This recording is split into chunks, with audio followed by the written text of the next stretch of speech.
sababta ay Somali Home Improvement u tahay shirkadda ugu fiican dhinaca qurxinta dhismaha iyo dhamaystirka iyo dayactirka halkan aad ka arkaysan waa gallery-ga sida ahaa oo sidan la rabay inaan ka dhigo sawirada ay soo direen inaan soo bedelo kadibna sanaan wadarta wali waa mock-up-kii yani waa sawirada ay doonayeen architecture sameeyay wadartaan markaan idin tusay anigoo shaqada sida uga shaqeynayo oo kadibna u bedelay sidan marka waxaan ku bilaabay plaster anigoo gaabkii yaraa hoosta maintain gareynaya waad aragtaan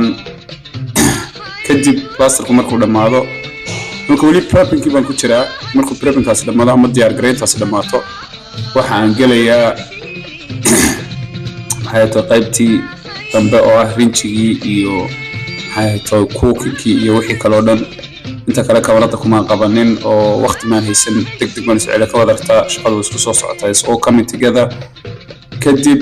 imika ayaan tusay meeshii oo dhameeyay oo dhameystiran daawadayaal waad aragtaan meeshii oo dhameystiran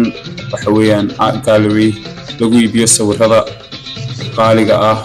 oo ku yaala Central London daawadayaal waad aragtaan highest level in the world amaba heerka ugu sareeya ee caalamka adduunka inaan dhamaystirkaygu yahay ama dhamaystirka shirkaddeedu tahay waxa weeyaan client-kan waa client cadaana marka waad aragtaan daawadayaal waxaan idin leeyahay soo follow gareeya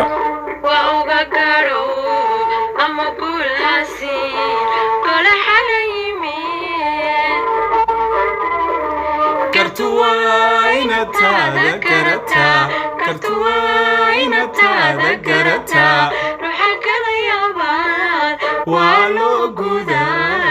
كعلم جاري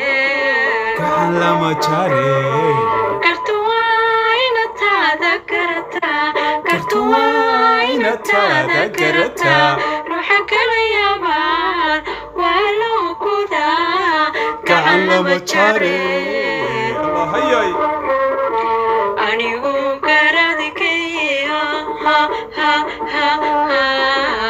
كنت عايشة